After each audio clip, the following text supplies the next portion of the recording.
welcome to this special show on ET. Now we are calling it What Next for Infosys, because after months of turmoil, they finally have a new board and chairman in place. They also announced their second quarter results yesterday, but in a sudden turn of events last night, there seemed to be yet another flashpoint, yet another clash between the views of Infosys co-founder Narayana Murthy and his co-founder Nandan Nilekani, who is the current chairman of Infosys.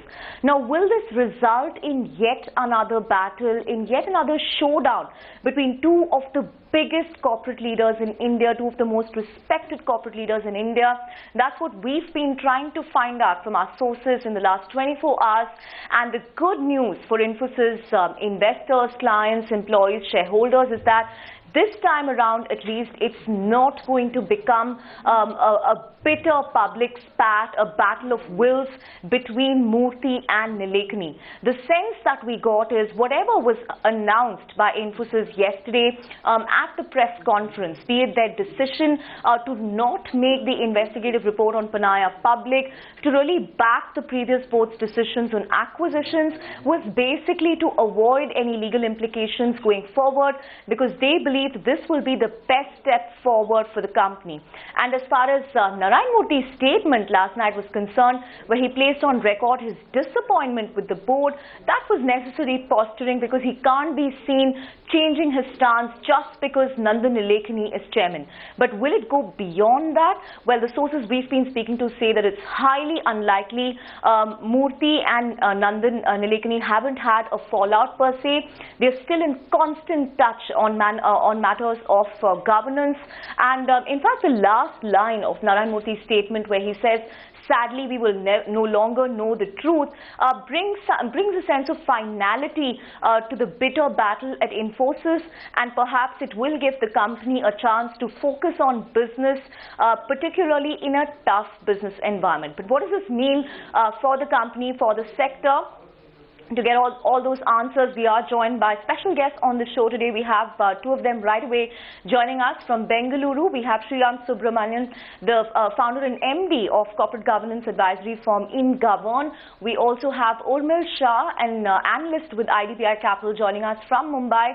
Sriram, I'm going to come to you first. You've watched these companies for a long time.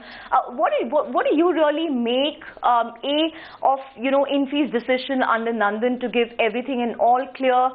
Doesn't it really reflect badly on governance? And also Narayana Murthy's subsequent statement, the fact that he's still disappointed.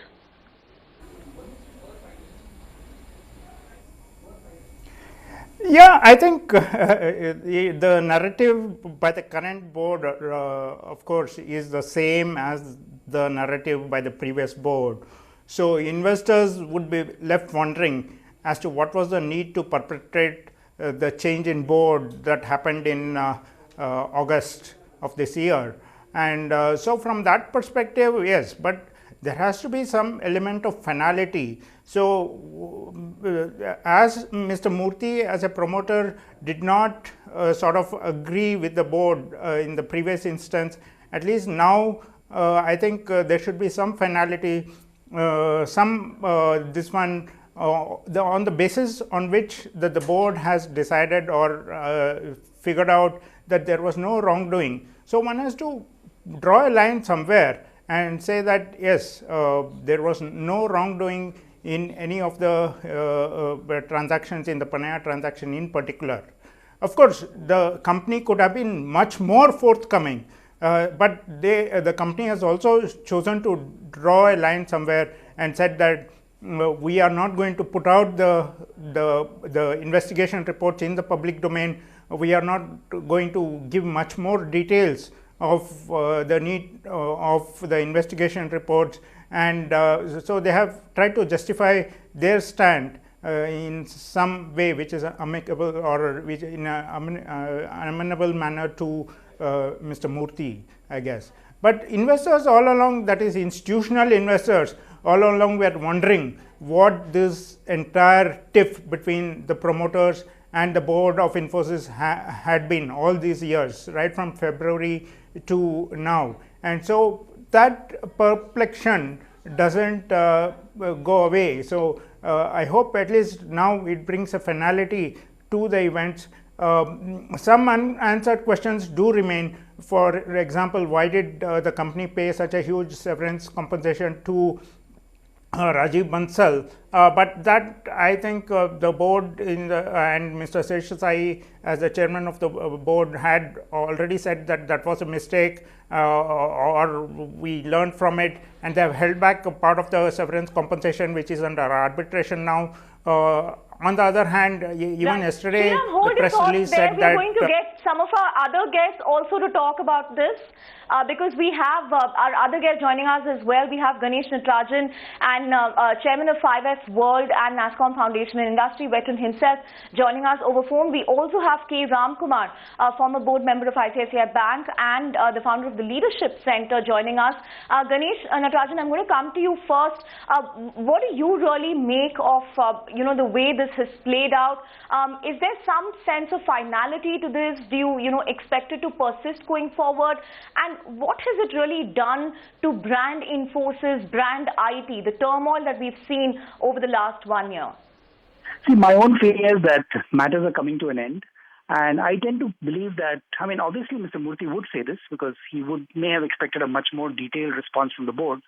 But I think what Nandan has done and the board has done is very clearly saying that, look, they looked into it and they are satisfied that everything is fine. I think it should more than satisfy the shareholder community. It will definitely satisfy every other stakeholder of the enterprise. So I think they're seeing a point where, rightly so, the company can now focus on the task at hand, which is huge, as we all know. And I think this matter is just a point of Mr. Murthy saying that, look, I'm still not convinced, which is fine. Everybody has an opinion. But at this point of time, I think everybody will probably move on and say, let matters roll from here. Right. Ramkumar, would you agree that, this is necessary posturing from Narayana Murthy? It wouldn't have really washed with anyone if he, suddenly came out and said, I'm really happy with what Nandan Nilekani has done, because, the company's statement is no different than what the company said under R. Seshasai or, as Vishal Sikar, CEO. So was it really necessary to maintain his credibility that, these were not empty concerns or a petty squabble because of which there was so much of turmoil, so much of loss of investor wealth? See, my view on this is that we should stop getting obsessed with what Mr. Narayana Murthy says about Infosys, because he's not a singular owner of that company. If he's a singular owner of the company, I think we should pay heed to what Mr. Murthy is saying. Otherwise, we should hear Mr. Murthy's views as one of the views of an influential, but nevertheless a very minority shareholder, even though he is a founder, and give it the due respect in terms of listening to it. But we should only go by what the board says, because we cannot continuously say that there is this one person, whoever it may be, right, who would dictate and guide the board, or use the word guide, but actually dictate.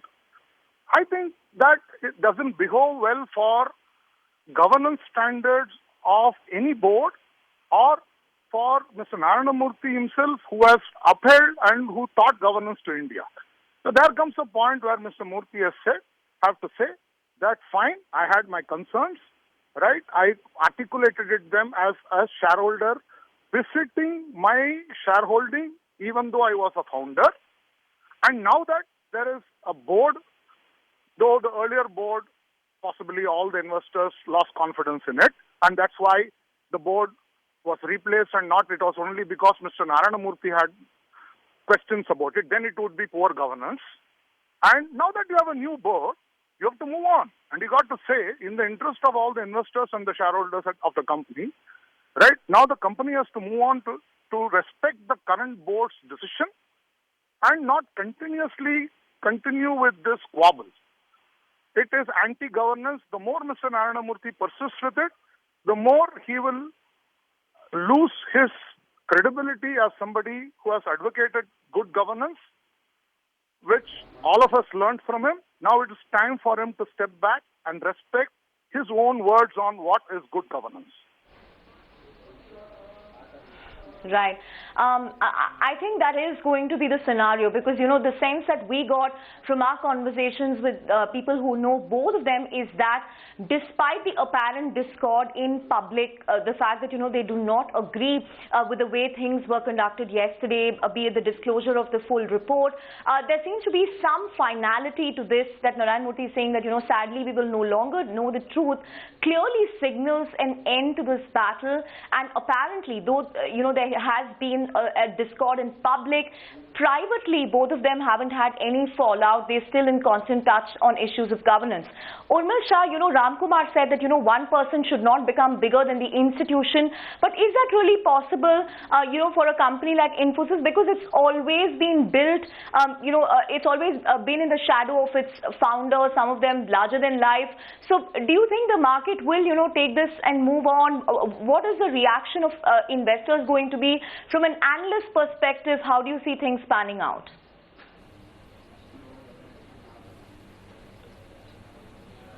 Yeah, so clearly what has happened is positive from the equity point of view. I would specifically point out two things. One is that now the management bandwidth can clearly be channelized towards reviving the growth at the company. And the second part is as Mr.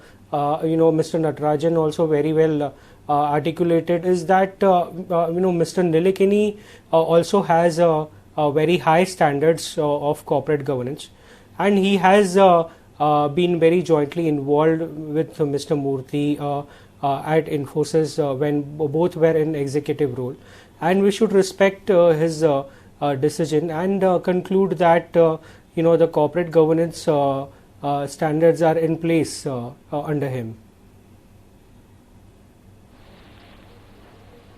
Right. Ganesh Natarajan, this is also coming at a very difficult time for the industry. I mean, across the board, we've seen Indian companies struggling to really adapt to digital. Do you think this entire battle at the board level, at the management level, has perhaps cost Infosys market share, maybe placed it at a significant disadvantage compared to some of its rivals, widened the gap between, rivals such as TCS, Cognizant? What does it really mean from a growth perspective, particularly in a challenging environment like this?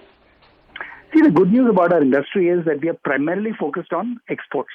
And I think if you look at any European or American customer, what they are looking at is outstanding delivery. Are you meeting your commitments to the project? That's really what they're concerned with. Of course, the shareholders and the funds may have a little bit of a concern in terms of continuing battles. But I personally feel very positive about the whole thing. I mean, the entire industry has enormous respect for Mr. Narayana Murthy. And if Mr. Murthy has raised a concern, it is important for the board to address that concern. Clearly, the markets are changing. Because today, if you look at Panaya and you say that, look, why do we pay so much money? I'm just coming back from 4 weeks in the US. And analytics companies are being paid 3 times revenue. So it's nothing unusual for big monies to be paid for acquisitions. It is also not unusual that, whether it is Mr. Bansal's exit package, etc. There are big numbers being paid. So this is truly an international company. There are new signs on the horizon. If the new board has the confidence that, look, everything was kosher, there was no problem at all, and they can get on with it, I would not worry about Infosys having any backlash whatsoever. On the contrary, I think the whole market, the customer segment, the employees would all be watching what they do going forward. And I'm sure going forward, if they do a good job, all this unnecessary controversy is behind us, and we will see the company coming back to its glory days again. Right. Ramkumar, the other big development that people are going to look forward to is, of course, selection of CEO. Now, yesterday, all that we got to hear from Nandan Nilekani is that they have initiated the process, hectic process underway. They've already begun reaching out to candidates.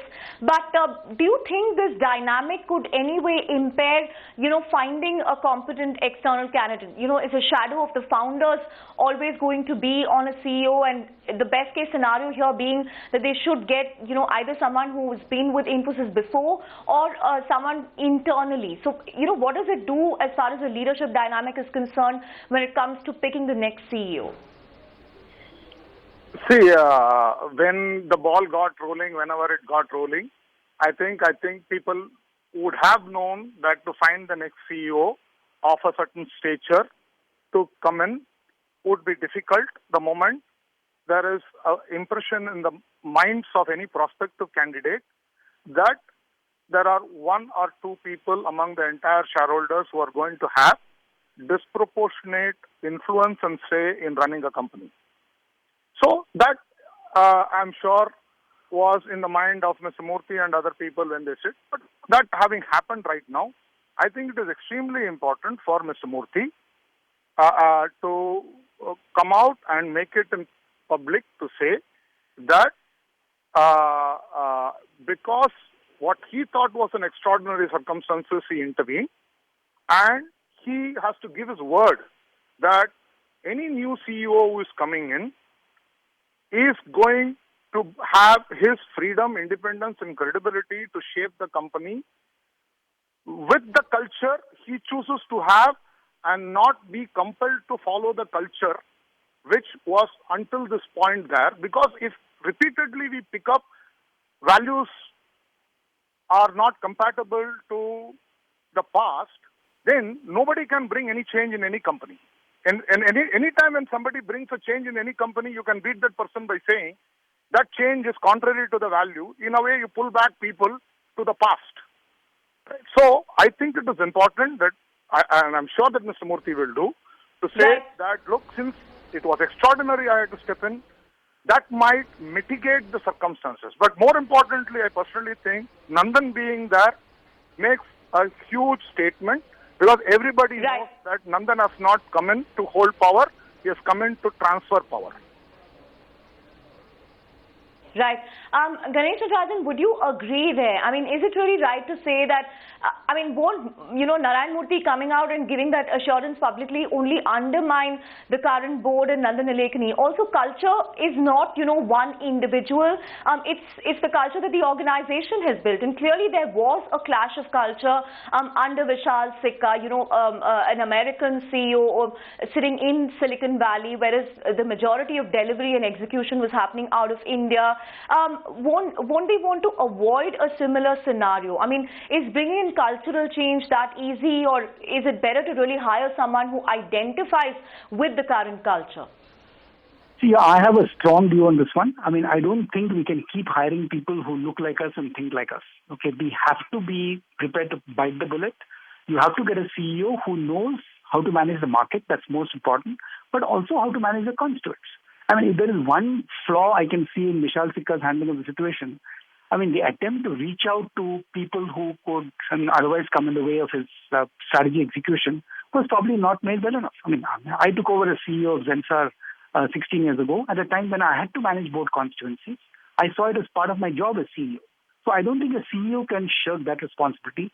And to say we must now find the right CEO who fits into our culture can be more damaging to the organization than giving support to a CEO and making sure that he engages. So that's what I would think. So I would not say that, look, we must find one nice person who will listen to everybody. That's not the direction for the company. Right. I want to get some closing thoughts here from Sriram Subramaniam as well as Urmil Shah. Urmil Shah, based on everything you see today, be it on the performance parameters, strategy, or even, management changes going forward, the CEO appointment, where does Infosys stand today versus TCS, Wipro, HCL Tech? I mean, can it really regain its mojo? In terms of performance parameters, what has this entire battle cost Infosys in your view?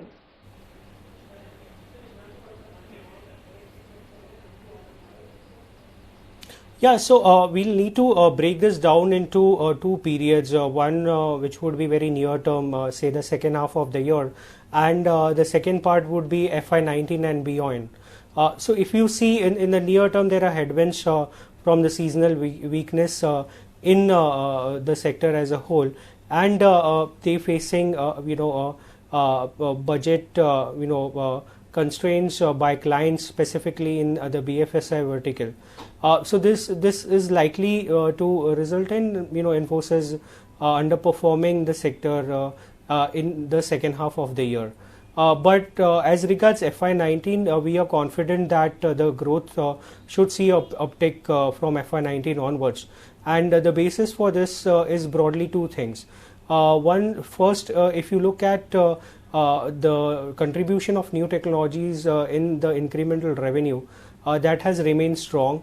In fact, in this quarter, a 14% growth and almost 50% of the incremental revenue coming from new technologies was very encouraging. And secondly, if you look at the large deals TCV in the last 6 quarters, despite what was happening at the senior management level, that has remained very strong. So we believe that FY19 and beyond, Infosys can clearly get back to the industry growth rate. Right.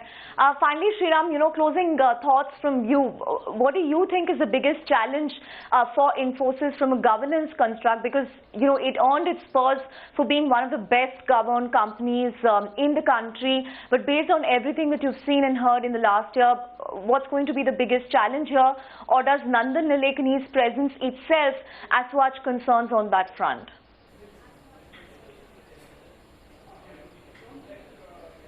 No, I don't think a company can get back its reputation overnight. It takes some effort to build that reputation. So I think the current board can strive to enhance its credibility by reaching out to all shareholders, by coming out with disclosure standards which are market leading.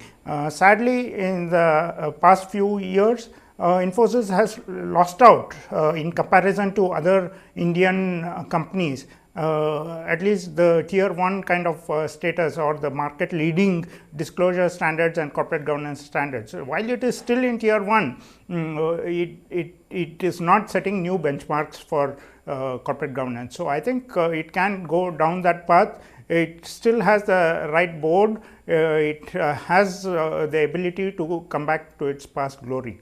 So I hope, and under Nandan's and the current board's leadership, I hope that path is crossed. On that note, thank you all so much, Ganesh Rajan, K. Ramkumar, Sriram Subramanian, as well as Urmil Shah, for joining us in this special edition, our special show called What Next for Infosys. Well, on the basis of all that we've heard and seen, it's going to be a few peaceful months ahead for Infosys after the turmoil of the last year. But, never say never. So let's wait and see. But at least for now, they seem to have buried the hatchet and moved on from the developments of the last year. Thanks so much for watching and keep it with ET Now.